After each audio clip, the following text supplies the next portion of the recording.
On your Friday episode of Locked On Raptors, it's a new year. There are good vibes. There are brand new guys to talk about. And therefore, I wanted to open up for your mailbag questions. The listeners came through. We got questions about Immanuel Quickley and RJ Barrett, Gradey Dick, Jontay Porter, and so much more coming up on today's show. Thanks for hanging. You are Locked On Raptors, your daily Toronto Raptors podcast, part of the Locked On Podcast Network. Your team every day. Hey, what's going on? And welcome to another episode of Locked On Raptors, part of the Locked On Podcast Network. Your team every day. It is Friday, January the 5th, and I'm your host, Sean Woodley. I've been covering the Toronto Raptors now for 10 seasons on various platforms. You can find all my work over on the website that's busted at Woodley Sean, a website, by the way, that I'm using more often because the Toronto Raptors are fun and interesting again, and I kind of want to do them tweets. So, yeah, you can find me over there at Woodley Sean. You can go and find us on Instagram, of course, at Locked On Raptors, and we are, of course, on Discord. We got the link to the Discord server for the podcast listeners out there in the description of the podcast. It's free to join. We'd love to see you in there. It's super fun. Great, just basketball talk. You know, last night I'm in there sort of dropping thoughts on that really killer Spurs Bucks game. And of course, we got the Raptors talk. We got fake trades, movies, video games. It's all going on in there. So come hang out. We'd love to see you become part of our Locked On Raptors listener family. Of course, you can find the show for free as well. Subscribe, follow, rate, review, tell a friend. It's much appreciated when you go ahead and do that. It helps us go up the rankings, makes us more popular, helps people discover us, and that in turn makes me feel very good inside. You can also go to YouTube and subscribe and hit the little notification bell for our everydayers out there. It's a great little tool to never miss the episode when it's set to premiere. You can go hang out in the live chat over on the premiering episodes as well. So go ahead and do that. And thank you, as always, for all of your wonderful support as well. Thank you to LinkedIn for their support. Today's show is brought to you by LinkedIn. LinkedIn Jobs helps you find the qualified candidates you want to talk to faster. Post your job for free at linkedin.com/lockedonnba. That's linkedin.com/lockedonnba to post your job for free. Terms and conditions apply. Okay. Let's get rolling. It's a Friday. The Raptors play a late game tonight in Sacramento, a game I'm very excited for, by the way. It's awesome being excited for Toronto Raptors basketball again. And the Kings, I think, pose a very interesting matchup, a matchup the Raptors have been pretty successful with. Just in terms of, the Kings have no one to guard Scottie Barnes and or Pascal Siakam. And maybe now even RJ Barrett with his bully drives. It's a fun matchup. The Raptors usually play the Kings very well, often beat them. So looking forward to that. Maybe some thoughts on that game to close out the show if there's time. But the big meat of today's show is going to be listener questions. We got questions from the Discord. Of course, that is the place to go if you want your questions answered on the show. I'm only taking them from the mailbag channel over on the Discord. So you got to hop in there if you want to get your questions heard on the show. And we got lots of great ones this week. And of course, we're going to dig largely into questions about the new guys, RJ Barrett, Immanuel Quickley, all of the excitement and fun around them, plus some questions about young guys who just might maybe squeak in to the back part of the rotation sometime this season. Jontay Porter, pretty intriguing. Gradey Dick, a little bit more of a question mark. We'll get to those. We've, of course, got some weird stuff coming up the last part of the show as well. But let's dive into the question that came in from Ben Chapman, our pal over in the Discord. What has impressed you about Immanuel Quickley and RJ Barrett in a way you weren't expecting through two games? I love this question, and it's tough. So I've said this on the show before.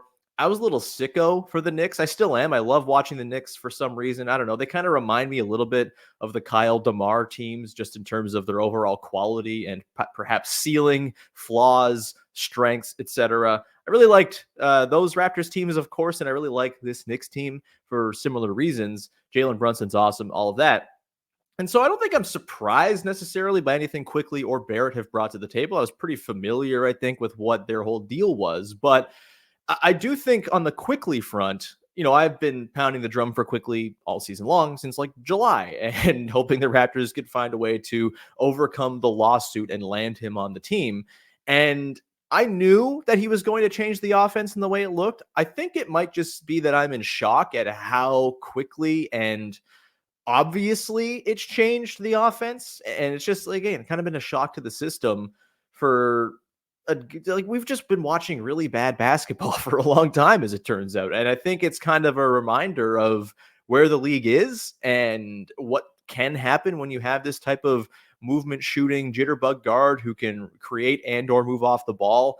It's just a total game changer in the modern NBA. And we've not really been watching the Raptors play modern basketball for quite some time. Even with Fred VanVleet, he was not the same mover, especially in the later years of his time in Toronto. Early in his career, he was definitely like an excellent relocator, mover off the ball, coming off screens, etc. Became more of a initiator, obviously, in the later parts of his Raptors career. And you didn't quite see the sort of whack-a-mole that is Immanuel Quickley, where one possession he could run a pick and roll, the next possession he could be darting through traffic and popping out for a wide open three on the other side, all that stuff. Like it's just a very, very different team to watch. And I'm pretty surprised and pleasantly surprised by how quickly he has transformed the Toronto Raptors offense. And man, we got to figure out other adverbs other than quickly to describe Immanuel Quickley, I guess. This is annoying. But very fastly, it's changed with Immanuel Quickley in the mix. So that's kind of the thing for me that's been a little bit surprising. On the defensive end for Quickley, I think I thought he was a good defender, obviously, coming in. I think I'm maybe a little surprised by just how not overmatched he seems physically. You look at him, he's a pretty slight and slender dude, and it seems like, okay, this guy might have trouble sticking with more, stronger guards or fighting through screens, just kind of holding up on the ball in sort of with like a strong sort of base and all of that. Haven't felt that at all. He's been pretty rock solid. And I think the stuff he does as like a shot contester is pretty exciting as well. So yeah, a little surprised, I think, just by the stoutness of Immanuel Quickley compared to his sort of physical build and what you would expect. And that's a nice thing. For RJ, I think I've been surprised most by how he's held up defensively so far. He's a guy who obviously has the tools to be a very good defender. He's just so strong and bruising, and you would think that that could translate to the defensive end the same way it translates to his drives, for example. And, he seems like a reasonably sort of quick lateral mover, I suppose. Like, I think there's a good defender in there. He has not been that for long stretches of his Knicks career. It's been very up and down. He's had high points, low points, the whole RJ Barrett experience. But I think even more than Quickley, he's surprised me with what he's done as a defender. It's basically been well above what's been advertised of RJ Barrett as a defensive player. As far as his sort of offensive game, I'm very much not surprised by anything we're really seeing there, frankly. He's someone who's going to have those really strong drives. He's going to finish for you. He's going to get to the line. He's going to knock down the odd three. And when he's hitting those threes, it's really, really impressive looking. When he's not, it's a little bit because the playmaking's not really all that there. There's a lot of missed reads, a lot of passes that are a little bit like kind of like head scratching. So not been super surprised by the offensive package, particularly in the half court. I have been a little intrigued and surprised by Barrett's just forcefulness in transition. He's been a bull. He's been, kind of getting into the teeth of the defense. We saw in that Grizzlies game, it's nice to have alternative options to run your transition attack, right? Scottie Barnes has been this orchestrator so often this year, but he's also a really good three-point shooter. And there was an example in that Grizzlies game, I believe, where Barrett has the ball in transition. He drives right into the teeth of the defense, kicks out to Scottie Barnes trailing for a three. And that's a nice way to use Scottie Barnes as well. He might be the best shooter on the basketball team right now, non-Immanuel Quickley division, however. And having that as a weapon as well, just sort of to give Scottie Barnes other ways to affect in transition, that's a cool thing. Obviously, the playmaking in transition is not perfect. There was like a very obvious missed pass to a wide open Immanuel Quickley in that first game against the Cavs. There will be surely some mistakes of reads running transition, but I think just having another guy who can grab and go is nice. And as much as OG was emboldened to grab and go in his time with the Raptors, especially over the last couple seasons, I think I'm way more comfortable with RJ grabbing and going right now, just because he's such a more direct player and just kind of goes beeline. I think OG was much better, obviously, as like a play finisher in transition, less so as an orchestrator. But I think between Siakam, Quickley, Barnes, and Barrett, those four guys, they can all grab and go. They can all make something happen on the run. They're all pretty quick. And I think that's it's a nice just bit of symmetry between the way those guys play in transition. And so that's been a nice surprise. I think in general, too, I've been pleasantly surprised by how well through two games the IQ, Barrett, Siakam, Barnes, foursome has fit. Obviously, the Siakam fit in that is going to be of much discussion over the course of the next month. We already saw, or we keep on seeing reports of, there's expected the Raptors are going to look at deals for Pascal. We saw this from Adrian Wojnarowski last week after the trade. Tim Bontemps had a little nugget in his piece today about OG Anunoby at the Knicks. and the Knicks about, the Raptors being expected to move Pascal. League sources pretend to know a lot about what the Toronto Raptors are up to, and very rarely do they actually have a clue. Hence the OG trade, this just happened a week ago, that kind of came out of nowhere. And so I, take all that with a grain of salt. And I do think watching how this fit plays out over the next 5 weeks is basically the most important thing to watch in the Toronto Raptors viewing experience for the next little while, is how do these four guys fit? Can this be a quartet that you go forward with and hope to build something out of? I'm actually pretty bullish on that being a thing. In particular, I think the Siakam, IQ, Barnes trio is basically perfect fitting and really accentuates what Scottie Barnes does well. I'm very much in on that. Barrett, I think, is the tricky one to, try to figure in based on his past work, but I do think is like a fourth option working with those guys. He's shown so far that there is a role for him, and we're seeing some role definition. We're seeing guys seemingly knowing where their spots are and what their role within the half-court offense is. Obviously, it's going to basically come down mostly to, does RJ Barrett hit shots to really have this fit accentuated? Pascal continuing to shoot at like 42% as he has over the last 15 games would also be swell. But yeah, those four guys, I'm intrigued in a way that I thought I was a little more concerned, after the trade happened, about how those four would fit together. I'm pretty encouraged so far. Look, that starting lineup they have is a +3 in 30 minutes so far. It's not like they're blowing teams away or anything like that, but obviously there's chemistry to be found and all of that. I'm intrigued. I'm encouraged. That is, I think, been a pleasant surprise as well. We'll come back on the other side. We got another RJ Barrett question to get to about his comps. Where does he, when you look around the league, recent history, who kind of lines up with RJ Barrett as far as the type of player he can be on this team, given, sort of a greater role, lesser role? We'll get into that. We've also got questions about Gradey Dick and Jontay Porter to get to. We'll do that in just 1 second. Today's show is brought to you by LinkedIn. And look, at this time of year, it's the start of the new year. Every small business owner is asking themselves the same question. What's the one move I can make that'll take my business to the next level in 2024? Not dissimilar to how NBA teams are operating going in to the NBA trade deadline. LinkedIn Jobs knows that your success all depends on the team you surround yourself with. That's why LinkedIn Jobs has created the tools to help find the right professionals for your team faster and for free. LinkedIn isn't just another job board. LinkedIn has a vast network of more than 1 billion professionals, which makes it the best place to hire. Hiring is easy when you have that many qualified candidates. So easy, in fact, that 86% of small businesses get qualified candidates within 24 hours of posting their job. LinkedIn also knows that small businesses are wearing so many hats and might not have the time or resources to hire. Thankfully, with LinkedIn, the process is intuitive, quick, and easy. Everybody loves quick and easy. Post your job for free at linkedin.com/LockedInNBA. That's linkedin.com/LockedInNBA to post your job for free. Terms and conditions apply.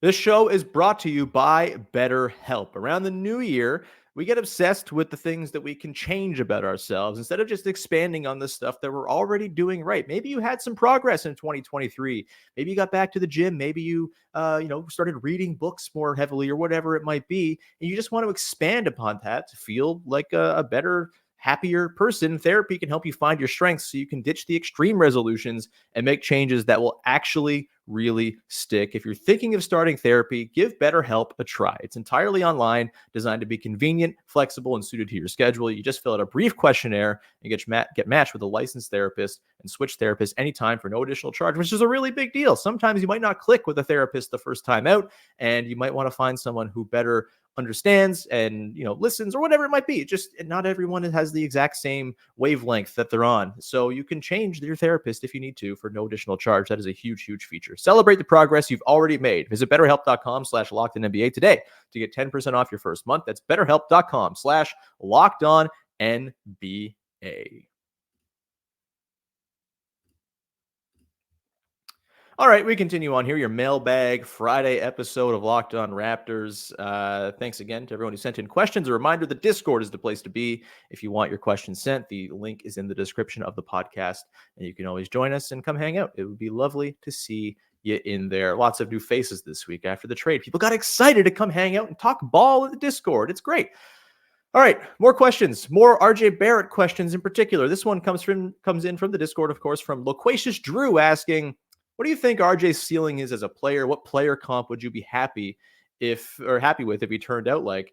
So first off, caveat here, player comps, not my favorite thing. I think my issue with player comps is it basically undercuts my favorite thing about watching basketball, which is that every dude is their own guy. The individuality of every player's style and brand and, little intricacies and idiosyncrasies, like that is to me what makes basketball awesome. And so I don't love doing player comps because I think it kind of defies the very thing that I think basketball is good because of. And so this is a tough question for me to kind of reckon with. I also think it's a tough thing because RJ Barrett is a very hard guy to figure out a comp for. He's essentially a shooting guard, but he doesn't really look or play like a prototypical shooting guard. He's a lot more bruising. He doesn't have like knockdown 3-point shooting to lean on. He, of course, can slide up and down the lineup a little bit too. He can play the three. He played a lot of the four with the Knicks as well. And so I think maybe I look at more sort of forward types as the comparison for RJ Barrett. I think the guy I would love to see him kind of become is Harrison Barnes. Harrison Barnes came in. He was a very highly touted prospect the year the Raptors, had their draft pick kind of meddled with by the Ben Uzo triple-double and the Solomon Alabi double-double to close the season against the Nets in that very depressing game way back in 2012 or whatever it was. And they ended up dropping down the standings. They got Terrence Ross, which, hey, fine by me. But I know Harrison Barnes was certainly someone the Raptors were pretty keen on going into that draft. And I think Harrison Barnes obviously came into the league seeming like he was going to be like one of those creation wing guys, right? He was going to have the ball in his hands a lot. He was going to be someone you build a team around. It didn't work out that way. He was drafted to the Warriors, and they had their guys they built the team around, obviously. And Harrison Barnes had to adapt. He had to become like a fourth or fifth option. And I think over time, he did that pretty darn capably and is still doing that to this day. We will see him doing that tonight for the Sacramento Kings. Could the Kings use an upgrade on Harrison Barnes at this stage of his career? Certainly they could, but he's still a darn good player for what he's asked to do. And if RJ Barrett can figure out the catch and shoot 3-point shooting, that's really the big thing. Obviously the defense as well too, but I think if RJ can be just a reliable set your watch to him type of catch and shoot guy, Harrison Barnes, someone who was expected to be something maybe more than he became, but has had a very, very good, noble career as an excellent role player. I think that's kind of the dream for RJ Barrett here. And hopefully there's sort of a similar path to be followed there. Again, the 3-point shooting is going to be the limiting factor. The playmaking, maybe a little bit less so as a fourth option type. But I do think the 3-point shooting just kind of has to be there. If it's not, then the Harrison Barnes outcome isn't quite there. And it should be known, like, Harrison Barnes has been a good 3-point shooter, at least an average 3-point shooter ever since he came into the league. So he has that up on RJ Barrett so far. But again, RJ Barrett is 23 years old. Another guy who kind of comes to mind, and again, it's hard to find these comps, but someone, if the defense can be tapped into, which I am kind of a believer in, he seems like he really cares. Like, caring is half the battle in defense. And the physicality is like another quarter of the battle. And then like scheme and instincts are kind of the rest of it. We'll see about the scheme and instincts part, but the trying hard and the physicality part feel like they're there for RJ Barrett. If he can tap into the defensive upside, is like, this might sound insane because this guy made an all defense team, but is Luol Deng crazy as just like a fourth option, fifth option guy who's going to reliably finish plays for you when he has to, but he's not someone you're building your offense around by any means. He can be an ace defender for you and, knock down a decent, not great percentage of his threes. Maybe you squint and see like a Luol Deng type with RJ Barrett. I'm not totally sure. Luol Deng was a really, really excellent defender, of course, but I think there's something there. If we're talking about the two skills of like defense and threes, if the development and improvement and refinement is more tilted towards the defense than the threes for RJ, then I think Luol Deng can be kind of an outcome here. And frankly, like if we're looking at RJ's ceiling as a player, I think that would have to happen on a team where he kind of is the guy or like the 1B or whatever and has a little bit more agency to create. And I think if given that, like Rudy Gay kind of feels like the type of player there where it's like a little bit frustrating. The playmaking's not there. He can obviously put buckets on the board. He's going to throw down big dunks. He's going to have his moments where he looks awesome.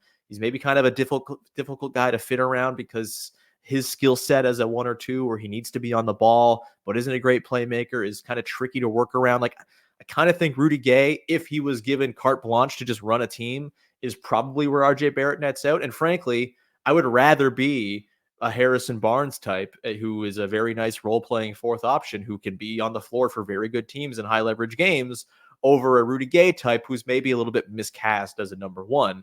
And so if I'm talking ceiling, I guess Gay is like a better player than Barnes career-wise, numbers-wise, but I think Barnes is a career I would rather have. And so that, I think, probably is like the ceiling I'd like to see for an RJ Barrett. Really quick one here as we kind of meander our way through this segment. We got this next one here from Mr. Krister asking, what was the plan for Gradey? Was the plan for Gradey to redshirt his rookie season? And sort of what are the realistic expectations for him for the rest of this season and next year? This is an important question, obviously. Gradey Dick has been sort of put into like a 2-week physicality gauntlet, I suppose, if you want to phrase it like that, by the Raptors. Down with the G League again. Had himself a great game last night. He was 16 points, 7 of 14 from the field. Of course, 1 of 7 on threes. You don't love to see that. 6 of 7 on twos. That's not bad. You'll take that. But yeah, the threes obviously got to come here. You know what?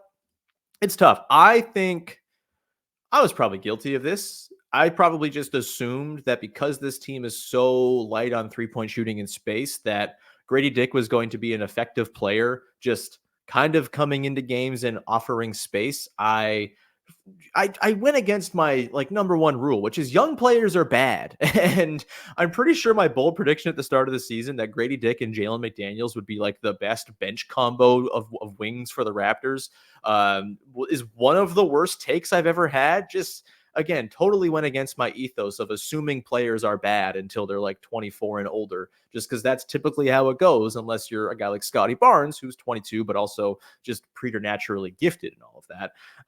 Yeah, so it hasn't worked out the way I envisioned. I also thought it was a good idea to just kind of throw Gradey Dick to the Wolves. I didn't think the Raptors were playing for a ton this season. And frankly, they're maybe not playing for a ton this season, though I do think they're probably incentivized to try to win some games here and see what they can get out of this newly assembled group.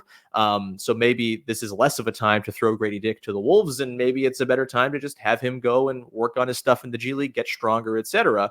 I don't think the plan was for him to be just like kind of redshirted this season. No, I think there was hope that he could kind of jump in. I think that's evidenced by the fact that he was given a run right out of the gate and he couldn't take it and seize it and run with it. And so we are where we're here now.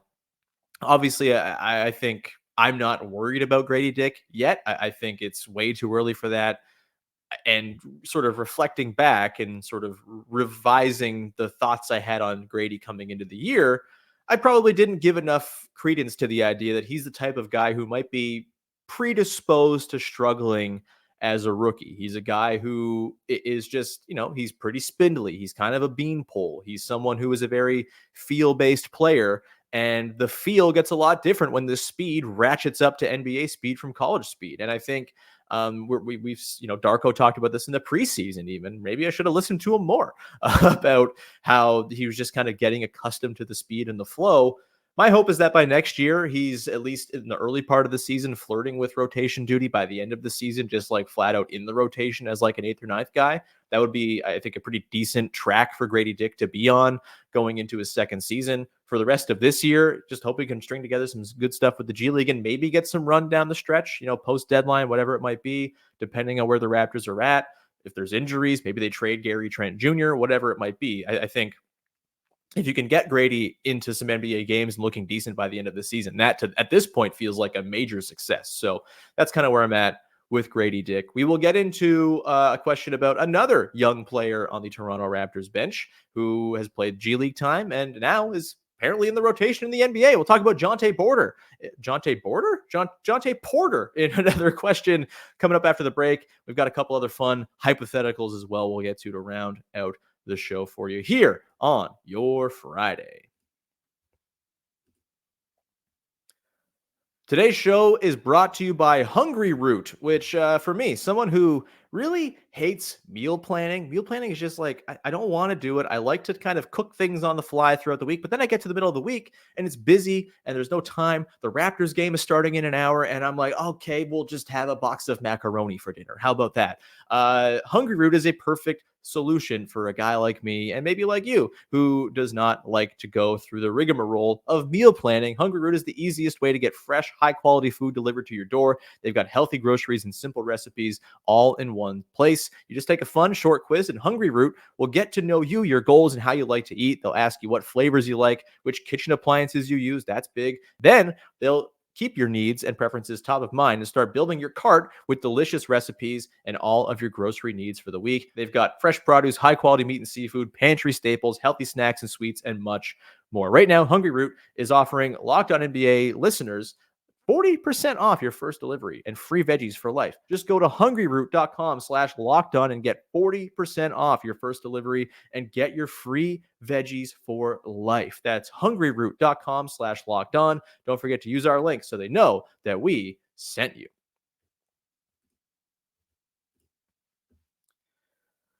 Okay, rounding out your mailbag episode of the pod here. Again, a reminder, Locked On Sports 24/7, Locked On Sports Today 24/7, that is the brand new, first of its kind, 24/7 streaming podcast channel over on YouTube. Just go subscribe, and all day long, you will get back-to-back episodes of all of our national shows covering all the biggest sports stories around the world, and of course, the local experts on the biggest stories in all of the major sports leagues. Go check it out. It's a wonderful thing. You'll be directed there right after this. If you're watching on YouTube, subscribe once you're there, and you will have entertainment to keep you occupied throughout your entire workday. What a beautiful thing. Okay, let's round it out. More mailbag questions. We got a few to knock off here. And if I didn't get to your question today, I apologize. There are lots of good ones. And just didn't quite have I'm a gas bag. I write down 10 questions to get to, and I get to 6 because I can't shut up. But I hope that's kind of why you like me. All right.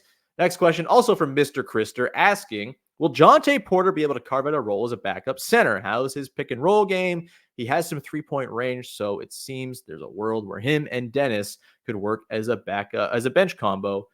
Look, I am fully on board with giving Jontay Porter some run here. I think it's been a little weird how lightly used the Raptors two-ways have been this season based on how meh the bench production has been. You know, if Jalen McDaniels were doing the thing that he was hoped to be doing, if Gradey Dick were in the rotation, if Otto Porter were being counted on reliably every single night, it'd be a different story. But those guys have not been pieces of the rotation night to night.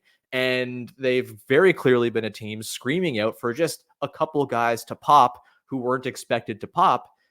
I'm not saying Jontay Porter will pop. I think his defensive sort of validity is kind of the biggest thing, right? Like if he can hang in as a defensive center, as a drop big, great. I don't think that's necessarily been his bag as a G League player and coming up as a prospect, but we saw some nice flashes in that Memphis game. He clearly's got a little bit of passing chops as well. He made that really nice kick out for a three in the Memphis game where he got the offensive board kind of spun, pivoted, kicked out.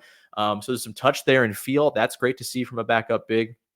And he shot very well from three in the G League recently as well. So, yeah, I think if he can knock down a couple threes a night or just attempt a couple, keep defenses honest, and hold up as a backline rim protector type with some help, hopefully kind of there to offer a bit of stability with him too, then I think, yeah, there's a pathway here. The Raptors clearly need a backup center, someone to soak up those minutes. I think Scottie Barnes is probably their best backup center option right now, and I'm not opposed to just kind of him taking 10 minutes a night to be their backup center. But if you want to have Scottie freed up to do wing and guard stuff more often, then yeah, you're going to have to work in a center.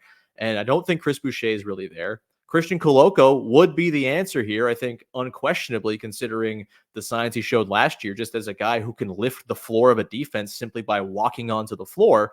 But obviously, he's still very much not playing basketball for the Toronto Raptors, and it's a super unfortunate thing because I think Christian Koloko could be a really important piece to tie this whole picture together. If Jontay Porter can do that and fill in and maybe make a claim to being a backup center type going forward, that's amazing. That's a really, really great step in the right direction as they look to fill out this rotation. If this is the type of team they want to go forward with, Pascal or not, we'll see. But I think Jontay Porter, as someone who offers a bit of a different flavor to Jakob Poeltl as well, a little bit more stretch to his game, absolutely very in on him becoming a backup center type if they can, see him hold up as a defender here. As like a pick and roll target, I feel like he's maybe more of a pick and pop guy than a pick and roll guy. But frankly, I don't think I've watched enough Jontay Porter to have a true opinion on his pick and roll gravity as a roll man and all of that. So we'll keep tabs on it. But there seems to be some touch there, seems to be some feel, maybe some short roll playmaking, stuff like that can be something you work and layer in over the course of time if you get some more run with him.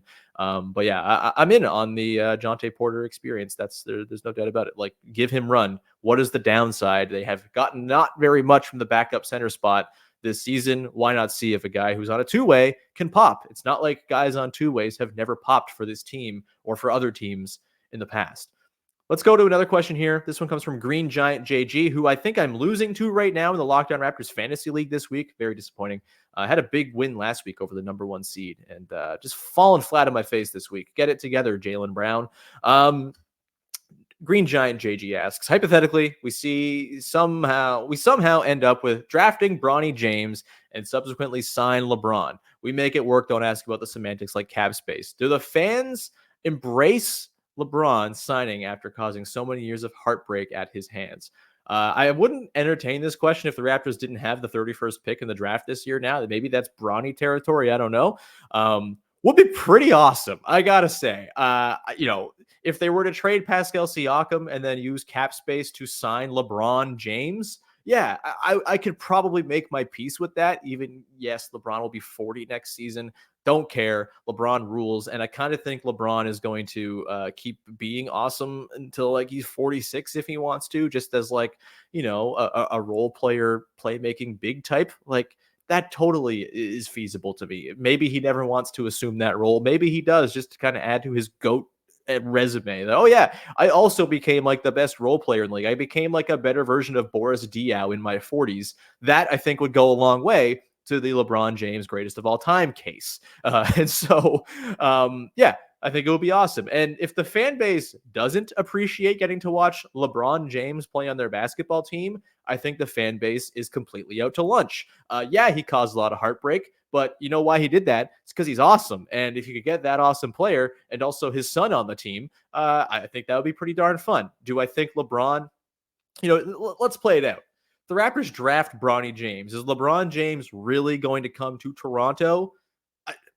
I have a hard time thinking that. Like, maybe a trade is coerced for Bronny to go somewhere where LeBron wants to go that the Raptors can get something out of because the team that wants LeBron and Bronny is inclined to give up some stuff. That's probably what happens here. But in this wild hypothetical, which, hey, why not? We're feeling the good times and the good vibes today. Yeah, draft Bronny James 31st overall and just see, because I think as far as like fun fan experiences go, watching LeBron James play for the Toronto Raptors at the twilight of his career would be freaking awesome. And, I feel like Scottie Barnes could learn a thing or two from playing with LeBron James as well. Would not hate that, even if maybe he would, work behind the scenes to get Darko fired within about 5 games. I don't know. Maybe he would love Darko. I don't know. But do it. It would be great.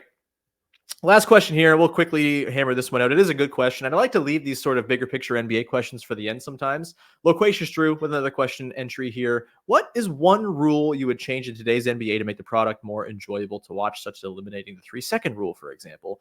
The 3-second rule one's interesting because I do think I'm pretty inclined to wanting any rule change that makes it easier for defenses to play good defense. I'm a nerd, okay? I'm a loser. I like when defense is good. I'm sorry. And I think right now the league is at a point where defense is just so bloody hard to play. I think Zach Lowe made a really good point. I was listening to his episode with Bill Simmons this week about how, like, yes, the league has changed. It's all relative. And the teams that are good at defense are still better at defense, even in the context of, the offensive revolution. Like, defenses still need to be good, like for teams to be serious and all of that. Just they have to be good relative to the rest of the league. But I like the idea of it kind of being harder to score baskets, I guess. And the 3-second rule thing's not so bad. But I think I'm going to go a different way. And I've said this before on the show, but I cannot believe this has not been done yet. Elam ending for overtime. NBA overtime sucks. It's the worst part of NBA basketball. It is so often a letdown after a killer finish to regulation. You get teams that are just like married to the same 5 players who close the game, playing through the full 5 minutes of the end of the overtime. And I think that is just kind of maddening, and like just put fresh legs in it. Seems like it would be helpful. I don't know. It never lives up. Very rarely do you get an overtime game that ends as wonderfully as the regulation did, when you get maybe a tying shot or a big dramatic missed bucket or something like that. And I think to inject some juice to the overtime, having a target score to play to, whether you're playing to 11, whether you're playing to 7, I don't know what it is, but like just make it pickup rules, play to a number and just go that way. It's great. I have called Elam ending games in the CEBL now for 3 or 4 seasons since they brought it in.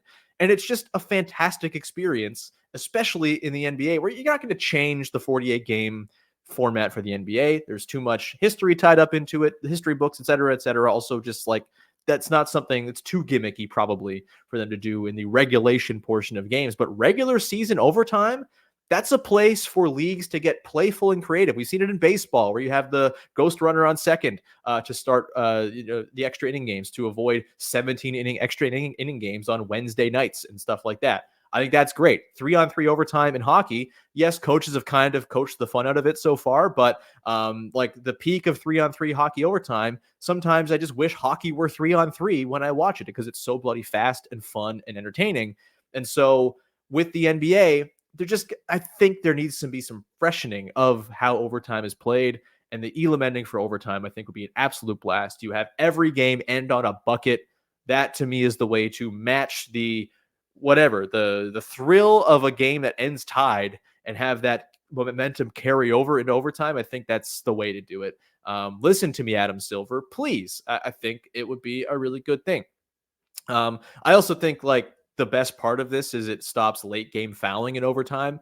I get it in regulation, the clock, you got to manage it and all that stuff. But I do think any way you can stop just the incessant fouling, incessant stoppages late in games, like any person who's not a regular NBA fan, they watch a game and the first thing they say is, man, this is taking long to play. Like, yeah, it's a stupid cliche, but it's a cliche for a reason. And I think it's an inhibitor and an obstacle to some people becoming NBA fans. Make it flow better. And our pal Stago in the Discord noted no live ball timeouts would be a change he'd make. And I fully endorse that as well. Go FIBA with it, man. And games that aren't stopped by timeouts late in games for coaches to do their coach thing. Just let the players do the stuff on the floor, call stuff out from the sidelines, coach how you're going to play the last 2-minute situations without a timeout beforehand. Like, I think that is a great way to enhance the viewing experience as well. So overtime, Elam ending, and no more live ball timeouts. I think those are the 2 that I would put forth to answer this question. And that is going to be how we wrap up today's show. Thank you so much for tuning in. We'll be back again on Monday to break down the goings on for the Raptors as they continue their Western road trip. The Kings tonight, and I think it's the Warriors Sunday, maybe, or is it Monday? I can't remember the days where they play, but either way, the Kings tonight, that's going to be an absolute blast. So we will talk all about that on Monday and tee up the rest of the week to come, probably with our pal Vivek Jacob. So you have that to look forward to. Thank you so much for tuning in. Subscribe, follow, rate, review, tell a friend. It's always appreciated when you support the show. It's free to do. It makes me feel great inside. So I don't see the downside to doing it. And we will speak to you again after the weekend. Have a great weekend. Thanks for hanging. Bye-bye.